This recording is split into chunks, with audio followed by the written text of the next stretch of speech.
champ.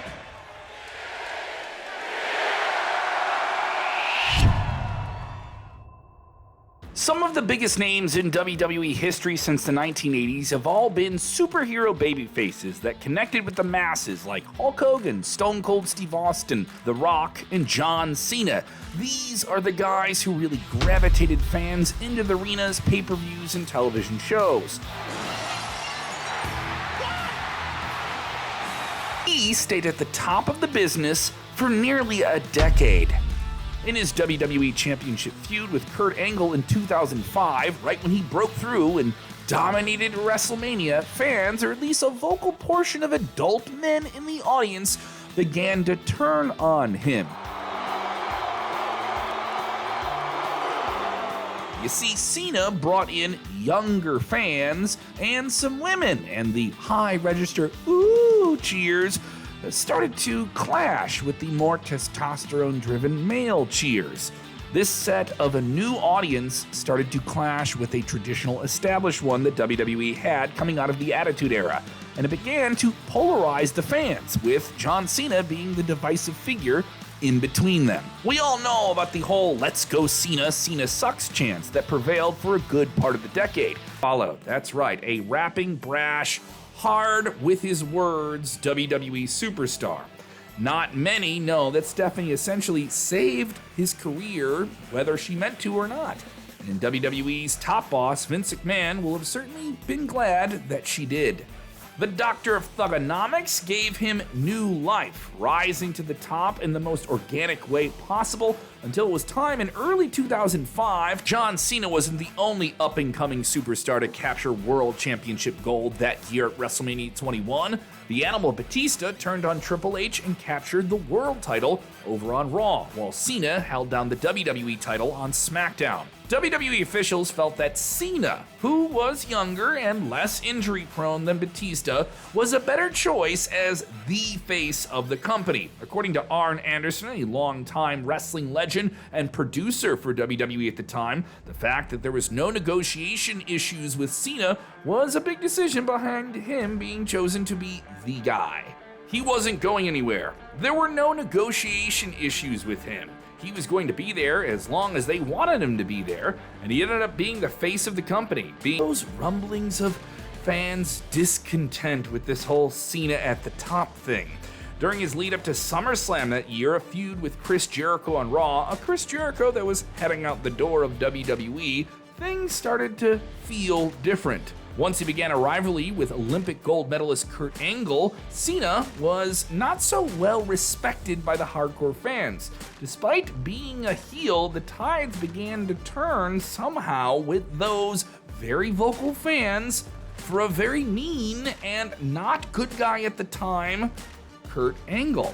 Suddenly, there was a vocal part of the fan base booing Cena when it became clear that he was, as the divisions grew, as it seemed like even if there was a fan favorite going up against the fan sort of favorite in John Cena, they still had a tough time. Example, with John Cena taking on Triple H at WrestleMania 22 in Chicago. Half the fans were for Cena, and the other half were just against him and by default for Triple H. It became a little bit easier though when the tones were completely different. The white hat babyface hero was Cena going up against the dark hat sleaziness of Edge, who captured the Money in the Bank briefcase and was able to get the title off of John Cena. Yes, he had a bad guy who was equal to him as a held up to a pedestal good guy. You may remember the words being shoved down our throats a lot for Roman Reigns a few years back before the whole tribal chief thing.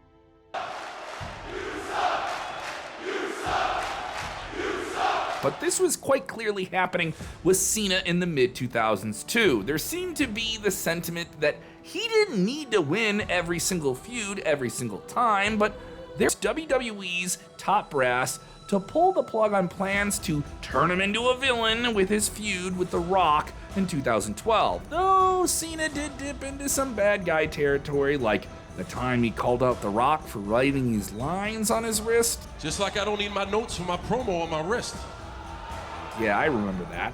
And fans got to pick their favorites in that one. It wasn't just one guy's a good guy, one guy's the bad guy, and WWE saw this, especially with the growing wealth that was social media at the time. Still, there are superstars that didn't benefit or come out on top of a John Cena feud, like Wade Barrett, Umaga, Damian Sandow, and Bray Wyatt. It's hard not to be mad for them when you love those guys and you're just so tired of John Cena and his baseball caps and camo shorts and yeah. Through the years though, John Cena made a generation of fans get behind him.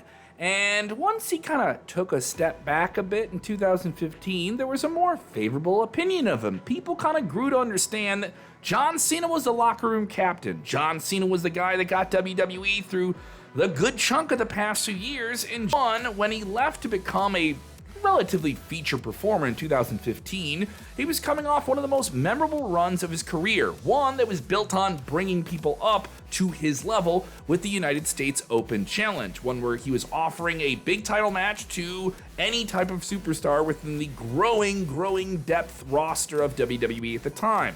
It was also a time when fans were vehemently booing Roman Reigns and maybe sliding back into 650 Make-A-Wish appearances. Just imagine being in his position, going out of your way to meet children in need with terminal illnesses. Roman Reigns in the mid-2010s was in an unfortunate position at the wrong time. With the benefit of hindsight, we know that it was never really his fault for being the shoved down the throats of fans type guy.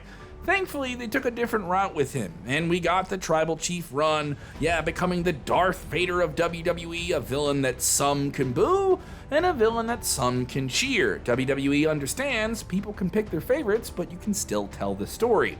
This always begs the question, would it have worked out if John Cena did turn heel? If he did become a bad guy? The true answer is we simply don't know, and do we need to know?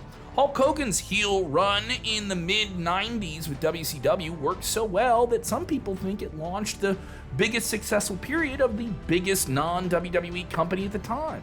Roman Reigns in 2020, in a very dark, challenging period for everyone with the pandemic, turning to the Tribal Chief was another evolution that, in retrospect, was certainly the right call, but we'll never know. And the people that wanted that heel turn were the ones who were chanting "Cena Sucks" with me in 2006 at WrestleMania 22. Those same fans tuned in or tuned out if bad guy Cena was on their TV? We just don't know. Here's what we do know for certain in retrospect now, with John Cena as the top guy for a majority of the last 20 years in WWE. From a financial and business perspective, it's hard not to understand why Vince McMahon and WWE's top level executives.